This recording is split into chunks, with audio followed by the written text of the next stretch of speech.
queridos ouvintes, tudo bem? Chegamos ao episódio de número 17. E para participar desse episódio, nós convidamos a doutora Lúcia Pulga, que é coordenadora do PPGIC e também é professora do quadro permanente da UEA. Olá, professora. Olá, professor Renato, tudo bem? Que prazer novamente estarmos aqui fazendo mais um podcast Quem Cala Consente. Hoje nós temos aqui umas participações muito especiais. Quem vai ser, professor Renato? E também marcando presença com a gente a doutora Jemima Silva, que coordena o programa de extensão Observatório de Cidadania e Relações de Poder. Olá, professora.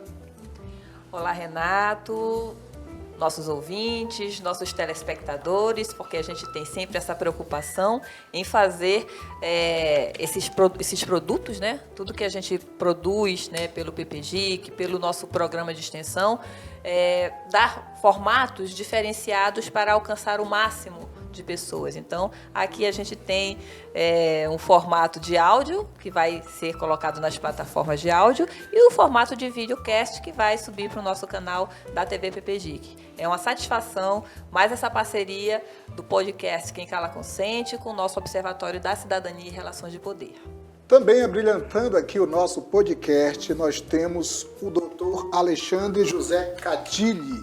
Ele é doutor em Estudos de Linguagem pela Universidade Federal Fluminense, é mestre em Linguística Aplicada pela Universidade Federal do Rio de Janeiro, com especializações nas áreas de Gênero e Sexualidade pela Universidade do Estado do Rio de Janeiro e Leitura e Produção Textual pela Universidade Federal Fluminense. Também é professor adjunto da Universidade Federal de Juiz de Fora. Seja bem-vindo a Manaus, seja bem-vindo ao Amazonas e ao podcast Quem Cala Consente. Perfeito, professor Renato. É um prazer de estar aqui, acompanhado também das queridas colegas. E fico muito feliz de estar na UEA, de estar em Manaus, né? E cumprimento também todos e todas que estão nos assistindo, nos ouvindo. Vai ser um diálogo bastante profícuo. Professor Alexandre, primeira pergunta. É importante ressaltar à turma que acompanha o nosso podcast que a linguagem está além do se expressar oralmente através de um idioma, por exemplo. Além do idioma, existe todo um conjunto de símbolos, cerimônias, códigos e demais elementos bastante recorrentes na comunicação. Eu gostaria que o senhor fizesse uma abordagem geral sobre a linguagem. Perfeito, Renato. Bom, tem uma questão fundamental envolvendo a linguagem que está no campo, né, de quais são, inclusive, as nossas crenças e expectativas em relação a isso, né? Existe um senso comum que, quando conversa com um linguista, com um professor, uma professora de língua, tem a expectativa de que aquele sujeito vai ser o guardião da gramática, o guardião da estrutura da língua portuguesa, quando o que, na verdade, está em jogo é justamente o processo de comunicação, o processo de interação, o modo como nós interagimos, que recursos expressivos são mobilizados em cada circunstância, né?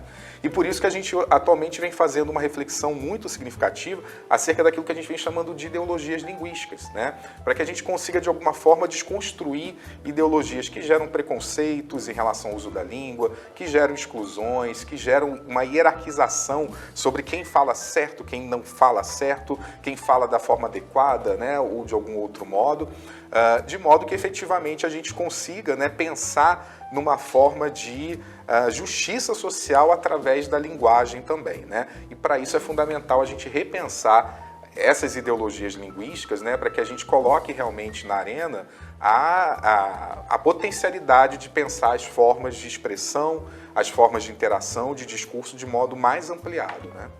Como doutor em linguagem, o senhor sabe que esse meio sistemático, né, de se comunicar acaba estabelecendo paradigmas, né? Em muitas ocasiões chega a criar uma espécie de subcategorias entre os próprios indivíduos. No entanto, do outro lado, existe a Declaração Universal dos Direitos Humanos, existe a nossa Constituição. Eu gostaria que o senhor pudesse fazer um balanceamento entre o que existe na letra da lei e os direitos de fato. Professor Renato, é uma excelente questão por várias razões. E eu começaria pensando que essa relação entre direitos humanos e linguagem está muito ligado até também a uma questão de hierarquização de hierarquias sociais, né? A gente reconhece que nós vivemos numa sociedade extremamente racista, que classifica, que hierarquiza sujeitos de acordo com os usos da linguagem. Tem um conceito, ferramenta, que eu acho muito significativo, que vem de uma pensadora fundamental para o que a gente vem discutindo, que é a Lélia Gonzalez, que ela utiliza o conceito de pretuguês. E ela faz essa reflexão de uma forma muito interessante, porque o que a gente leva em consideração nessa circunstância? A ideia de que as pessoas utilizam a língua e a linguagem de acordo com as suas demandas, as suas necessidades, levando em consideração também recursos expressivos em situações de mobilidade. No contexto da nossa história, nós temos um movimento, né, de mobilização de uma população africana que vem no contexto de escravização e que traz consigo línguas, culturas, né, diferentes do contexto africano, e que nesse movimento, quando há um aprendizado da língua portuguesa, há ali um intercâmbio de recursos, né, de modo então que você faz ali uma mistura entre diferentes linguagens, entre diferentes recursos, né? E aí, por uma questão de um certo racismo, de um evidente racismo, né, se produz, por exemplo, uma lógica preconceituosa de que um determinado grupo social fala certo, que um determinado grupo social fala mais incorretamente, fala errado, né? E a Lélia Gonzalez traz essa reflexão quando ela fala sobre a linguagem, a língua portuguesa influenciada por recursos de linguagens e de línguas africanas, que no Brasil ela chamou então de pretuguês, né? E que durante muito tempo isso foi utilizado como dispositivo de uma certa violência, de um certo preconceito, de que a população negra não saberia falar a língua portuguesa, por exemplo, ao utilizar Flamengo ou Framengo, por exemplo, você ter ali um julgamento de valor, indicando quem que vale mais, quem que vale menos em relação aos usos da língua portuguesa, por exemplo. E aí eu entendo que quando a gente pensa nos direitos humanos, nós estamos falando também acerca dos direitos linguísticos, nós estamos falando acerca de uma contestação de quais variedades que valem mais, quais variedades que valem menos, isso que a gente pode reconhecer como um mercado linguístico, né? E essa justiça em relação ao uso da linguagem perpassa essa ampliação, efetivamente, de um reconhecimento da variedade que esses outros grupos trazem.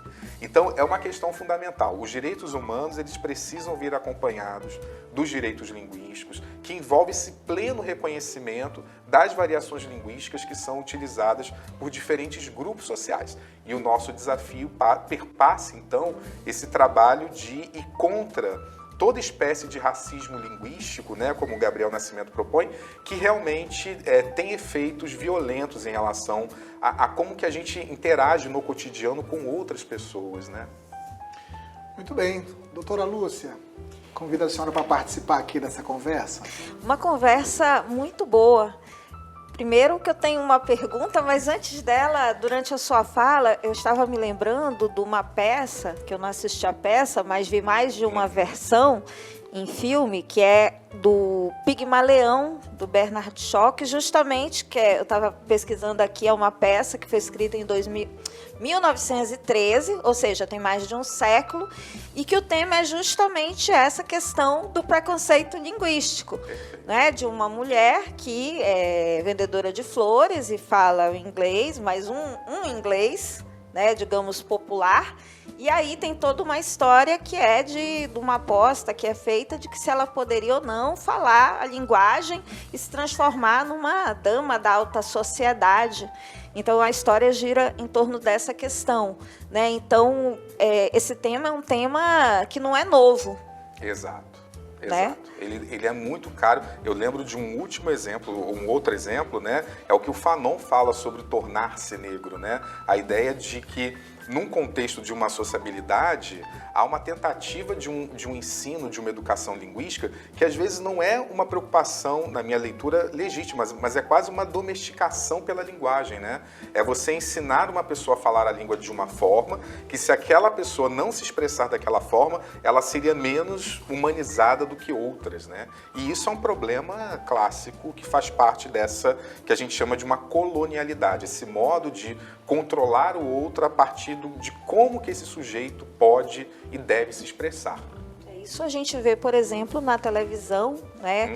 Então, a ideia do sotaque, que seria regional, ou os modos regionais de falar, e aquele que seria neutro, que sem sotaque, o que é uma fantasia de que alguém não teria uma fala localizada ou proveniente de algum lugar, né? Esse é um ótimo exemplo do que eu falei agora há pouco sobre ideologias linguísticas, né? Essa crença de que existe uma neutralidade, um sotaque marcado, isso é uma convenção, isso é uma decisão social, né?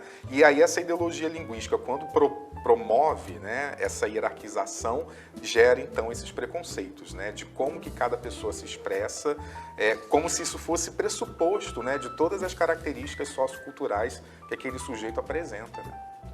É uma questão interessante. E aí, professor, uma dúvida, né, que me surgiu é o seguinte: eu sei que o senhor e outros pesquisadores, junto com o senhor, têm desenvolvido pesquisas sobre letramento e direitos humanos.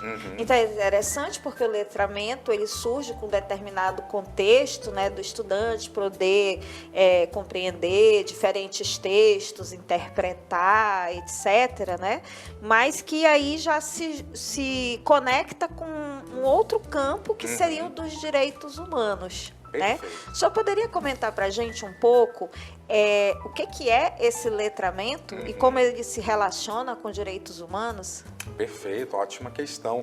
Eu fico pensando, bom, seria algo em qual sentido, né? Nós socializamos através da linguagem, seja a linguagem oral, a linguagem escrita, multimodal, enviando mensagens, né?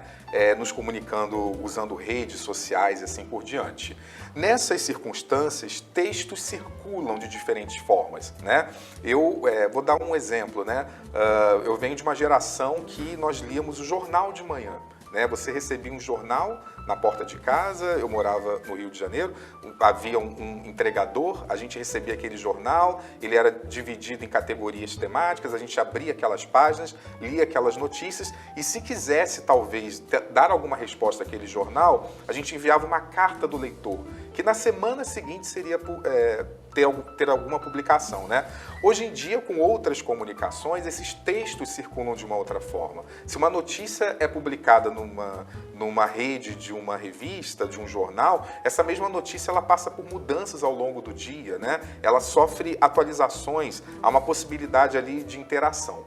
Quando eu penso, então, na questão dos letramentos, eu estou pensando nesse movimento. Qual é o fluxo de circulação de textos e como que nós nos apropriamos desses textos, de que modo que nós compartilhamos, ressignificamos, atribuímos sentidos. E para fazer a inter-relação com os direitos humanos, é muito em relação à temática, porque a questão dos direitos humanos ela também não surge necessariamente com essa etiqueta. Este é um texto de direitos humanos. Mas se eu tenho um texto que fala de questões envolvendo diversidade racial, questões de diversidade de gênero, sexualidade, etnia, classes sociais, enfim, uma série de marcadores, né, que emergem nas temáticas dos textos, isso significa que potencialmente eu tenho um espaço ali para significar a questão dos direitos humanos. Em especial quando a gente pensa no que é apresentado pelo texto enquanto uma temática de injustiça social. Então, esse mesmo exemplo do jornal. Eu estou lendo uma notícia e ao ler aquela notícia de jornal, que tipo de demanda, né, eu leio naquele texto de um jornal que me ajuda a problematizar alguma circunstância de violência, de desigualdade, de injustiça.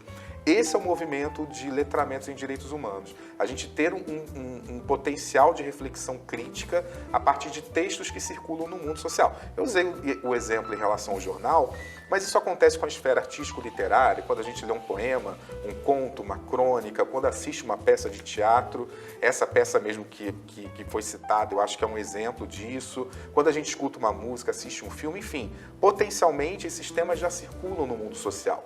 Mas a gente precisa de um dispositivo de reflexão para pensar sobre isso. E aí eu penso que a ideia de letramentos em direitos humanos vai nessa direção.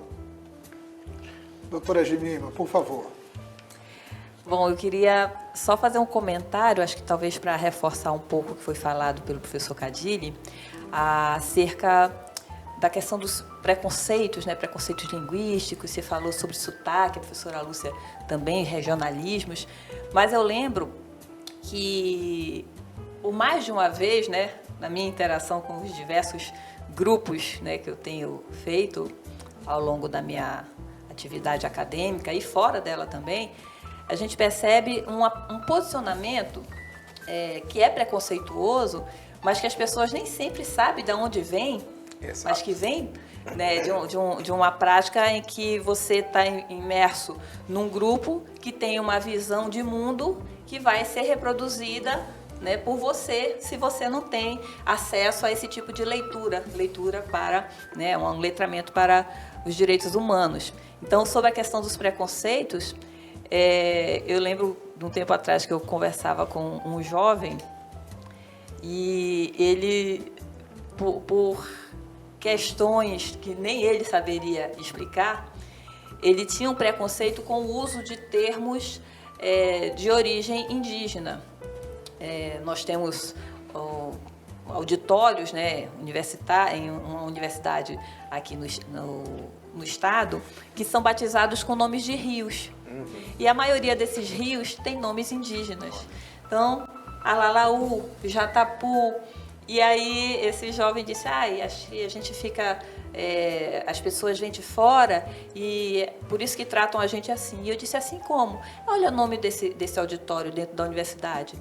Alalaú, Jatapu. E eu disse, mas o que isso tem a ver? São nomes indígenas. Ele, por isso mesmo. Eu disse, então quando você vai a São Paulo, você vai passear onde? É no Parque Ibirapuera? Quando você precisa de um soro antiofídico, como é o nome daquele instituto mesmo? É o Butantan? Mas quando você vai no Rio de Janeiro e vai num jogo de futebol, você vai... Como é o nome daquele estado? É o Maracanã? E aí eu já entendi. Não, mas se você for em São Paulo, é aquele Morumbi, não é? Então eu já entendi. Pois é, mas aí você acha que o quê? A gente vive num país que originariamente é indígena. E a gente tem mais que se orgulhar de ainda manter alguns desses termos no nosso cotidiano, batizando ruas, estados, auditórios, seja lá o que for. E outra coisa também é que a gente tem essa questão da linguagem, que você também tocou, né? Termos de origem africana, né, no nosso dialeto, e até pouco tempo atrás, eu não sei se ainda está acontecendo, uma exposição que estava ocorrendo em São Paulo, a curadoria do Tiganá Santana, né, sobre termos, palavras de origem africana que são incorporadas no nosso vocabulário, né? E muitas pessoas não sabem da origem dessas palavras, né? E acabam tendo um preconceito, porque acreditam que ela não é uma palavra do linguajar, né, português. Então, como é que você vê um pouco isso? Eu acho assim, que um pouco do que você tem falado sobre essa questão do acesso, né, a uma formação que seja para um letramento voltado para os direitos humanos, tem a ver como você constrói a visão de mundo. Exato. Né? E eu queria só finalizar com... Tem uma frase aqui de um poema que é um dos heteronômios do Fernando Pessoa, né? É um trecho de um poema enorme, mas é o que mais me chama a atenção, que é o Guardador de Rebanhos. E ele diz, da minha aldeia vejo quanto da terra se pode ver do universo, porque a minha aldeia é tão grande quanto outra terra qualquer. Porque eu sou do tamanho do que vejo e não do tamanho da minha altura. Eu acho perfeito, eu gosto muito dessa frase. Sim. Né? Essa reflexão nos leva a vários lugares, e eu acho que tem muito a ver com o que você tem proposto como letramento, né, para os direitos humanos. Exato. Não, fantástico, Jimmy. E eu... esse exemplo que você aponta, foi um estudante, né, que faz essa reflexão sobre exemplos em relação a recursos expressivos de línguas indígenas, em que, veja bem, num contexto, né, que eu vejo que Manaus é uma cidade intensamente intercultural, com a presença, né, indígena muito bem marcada. Eu ousaria indicar que, na verdade, se a população branca é a população branca que está, de algum modo, ocupando, né, esse espaço, que já era um espaço indígena, assim como o Brasil. Mas o que me vem à mente quando você toca nesse ponto, né, é o que a gente chama de uma colonialidade do saber e de uma colonialidade da linguagem, inclusive, né? Assim como se produziu uma narrativa que se universalizou, de que o Brasil ele seria resultado de um processo civilizatório, né? Tivemos uma invasão portuguesa que durante muito tempo foi tratado como uma descoberta, mas uma descoberta de quê? Se já tínhamos alguém aqui, né? E tínhamos já habitantes, tínhamos já pessoas que estavam produzindo a sua vida de acordo com determinadas múltiplas culturas e assim por diante. Bom, em algum momento se naturalizou que teve início um processo civilizatório que trouxe ciência, que trouxe uma forma de produzir saúde, que trouxe uma forma de produzir cultura. Isso foi naturalizado, isso foi universalizado, hierarquizado numa ideia de que, bem, tudo isso que era produzido, porque aqui já havia recursos de produção de saberes, de saúde, de linguagens e assim por diante, que foram então deslegitimados, desvalorizados. E isso, de algum modo, foi reproduzido e tem efeitos até hoje.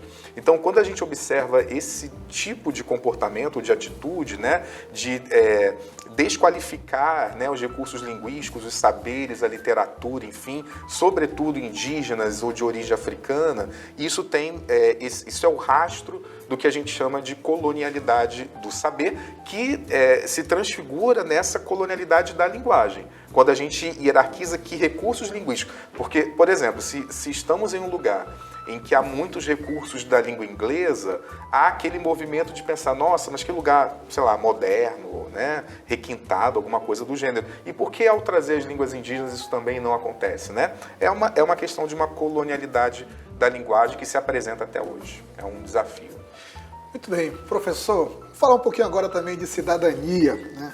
Teóricos e cientistas políticos como José Murilo de Carvalho, Paulo Freire, Marco Aurélio Nogueira, José Cláudio Rocha e outros pesquisadores apontam para a educação popular voltada para a cidadania como um caminho essencial para as sociedades que, de fato, almejam fortalecer a democracia. Já o senhor, em diversos momentos, fala em inteligibilidade sobre o mundo social. Eu gostaria de perguntar como educar para a cidadania. Perfeito, é uma pergunta bem cara também, né? Que acho que demanda uma vida de muito trabalho, a qual eu, por exemplo, delego, né, o trabalho desenvolvido por Paulo Freire como um dos maiores exemplos dessa educação para a cidadania. Bom, eu penso que nesse movimento, né, de educar para a cidadania, o que está em jogo é, sobretudo, alternativas de projetos de futuro. Estamos observando que esse modelo de educação, né, que se pauta numa ideia neoliberal, numa ideia colonialista, numa ideia racista, numa ideia patriarcal, ela está falida, né? Eu não digo nem que está fadada ao fracasso, porque já fracassou. Porque se não tivesse fracassado, nós viveríamos numa cidade, num mundo, num país, na verdade, né, extremamente igualitário, justo e assim por diante. Se nós reconhecemos que existe um processo de injustiça social, eu não tenho dúvida de que foi por uma ausência ou na verdade, um projeto, né, de educação que gerou esse movimento, né? Isso é resultado de uma educação que eu vou colocar aqui com esse guarda-chuva neoliberal como uma das possibilidades. Mas a gente precisa pensar em alternativas, né? Essas alternativas eu não tenho dúvida de que não virão do norte global. Não serão os países com os maiores índices do contexto europeu que vão nos ensinar como fazer um bom projeto, né? Assim como as escolas estadunidenses e assim por diante. A aposta e o exercício que se faz efetivamente é olhar para o que os grupos, né, estão mobilizando de resistência. E aí, nesse sentido, eu não tenho dúvida de que a educação popular tem muito a nos ensinar. Porque aquela educação que é mobilizada pelo movimento negro unificado, pelo movimento dos trabalhadores sem terra, pelo movimento das mulheres, os movimentos LGBTQIA+, são esses os movimentos que vão nos ensinar pedagogias, né? Nilma Lino Gomes, para mim, é um exemplo de uma pessoa que nos ajuda a sistematizar de que modo que essa educação pode ser projetada, né, como uma possibilidade, como um inédito viável, como Paulo Freire apontava, ou a ideia de uma outra globalização, como Milton Santos também já vislumbrou, né? Então, eu penso que a educação para a cidadania, ela perpassa esse reconhecimento de como que grupos sociais vêm lutando, resistindo e apontando caminhos para outros projetos de futuro. para que com isso a gente veja alternativas a esse caminho, né, que ainda tem esse rastro neoliberal, patriarcal, né, colonialista marcando a educação no Brasil. Eu tive uma dissertação que foi publicada em 2020, que eu tive a felicidade de ser orientado pela doutora Gilima, e a minha dissertação falava sobre audiências públicas. E teve um capítulo que abordava a respeito de linguagem e o discurso como instrumentos de relações de poder. Então, é impressionante o quanto as relações estão presentes dentro de uma audiência pública. Por exemplo, na tomada, né, de turno, na passagem de turno, na linguagem, né, que é utilizada dentro dessas audiências e que às vezes é de difícil compreensão para o público que está presente. Eu gostaria que você pudesse comentar a respeito dessas relações de poder dentro de um ambiente desse, que deveria ser um espaço para o debate, né, para as discussões, para as construções, né? Democrático. Perfeito, perfeito. Em alguma medida, em qualquer circunstância de comunicação, existe ali uma série de expectativas em relação ao uso da linguagem, né? E essas expectativas, elas são construídas coletivamente. Isso caracteriza aquilo que a gente chama de gênero, né, discursivo. Então, numa audiência pública, eu tenho ali um certo padrão de um gênero discursivo, do qual você espera ou tem a expectativa que funcione, né, de acordo com a participação.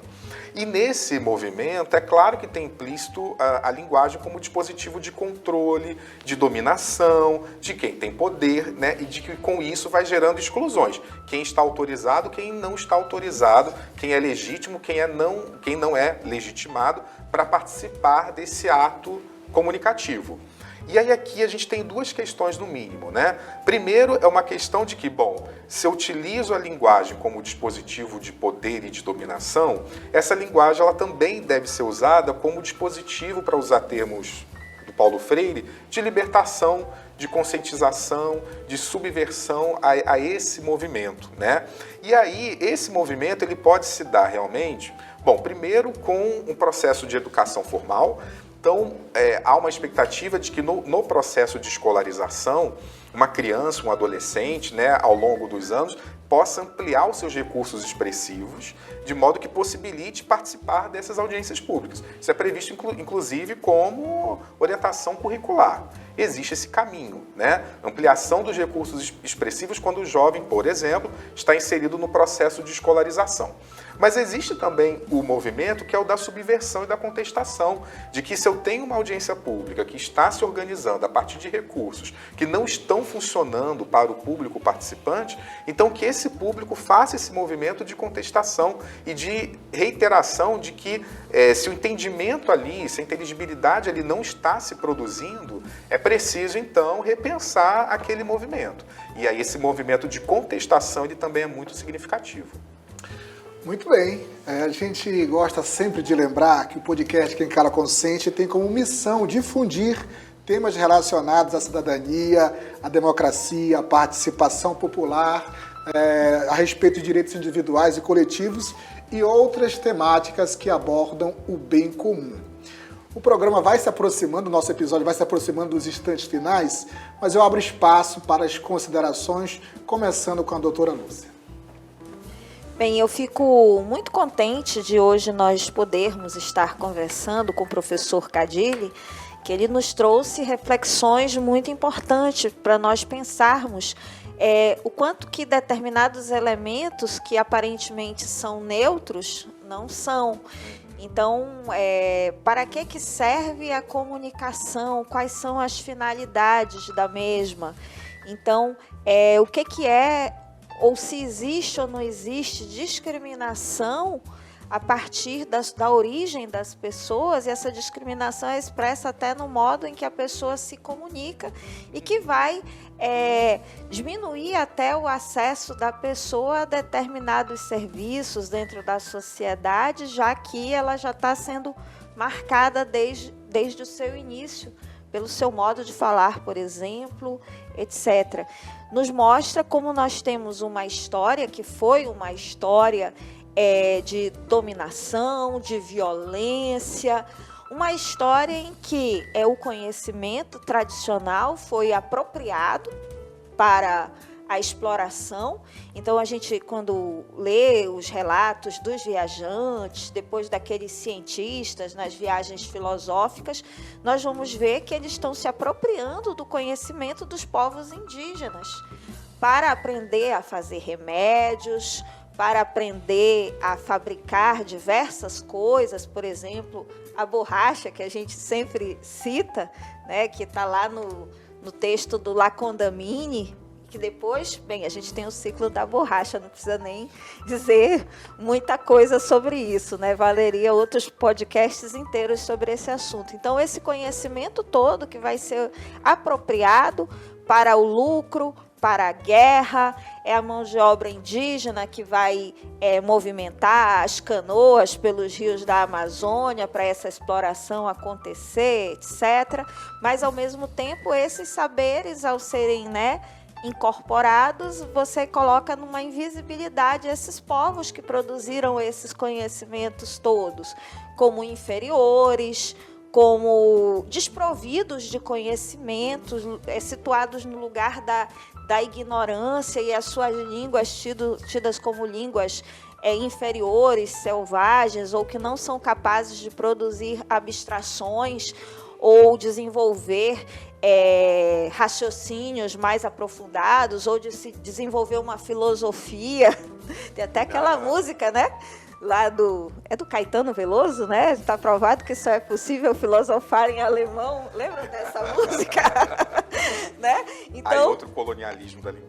Já é uma outra provocação, já é outro podcast quando o professor Cadilli voltar essa música. Então, você tem todos esses conhecimentos. Então, você nos traz uma quantidade de coisas para nós refletirmos e pensarmos como que a gente pode de operacionalizar essa ideia desse letramento e direitos humanos, ou eu me perguntava hoje de manhã na sua palestra, o letramento em direitos humanos, né? Uma pergunta, né, para a gente pensar como isso pode, né, partindo dessa reflexão, por exemplo, chegar nas escolas, que é o que importa, chegar nas universidades, e que esses temas perpassem o que está sendo ensinado num curso de educação física, num curso de economia, num curso de matemática ou em qualquer área, dado que são conhecimentos necessários a todas as pessoas que vivem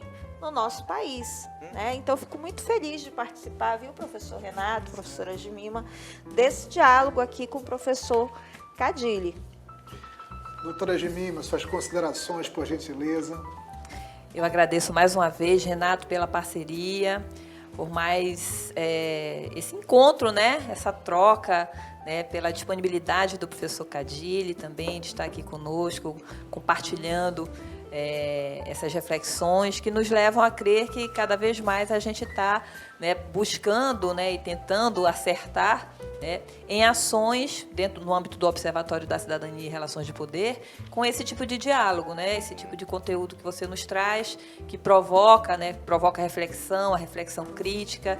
Então, você só consegue ter uma leitura mais ampla, né, do mundo que você está inserido, se você, dentro do campo, que é o campo da língua portuguesa, né, você dialogar com outros campos, né, como a sociologia, como a antropologia, como a história, né, para a gente não ficar o tempo inteiro somente reproduzindo visões de mundo que, né, nos antecederam. Então, muito obrigado mais uma vez, eu agradeço, né, pela parceria, professor Renato, professora Lúcia, e vamos aí caminhando para um próximo encontro, né, futuro com o professor Cadilli, espero que seja, né, muito próximo mesmo. Doutor Alexandre Cadilli, por gentileza também as suas considerações, desde já também agradeço por participar com a gente e abrilhantar esse podcast. Perfeito. Eu que reitero assim, minha gratidão pelo convite, é um prazer estar aqui, efetivamente.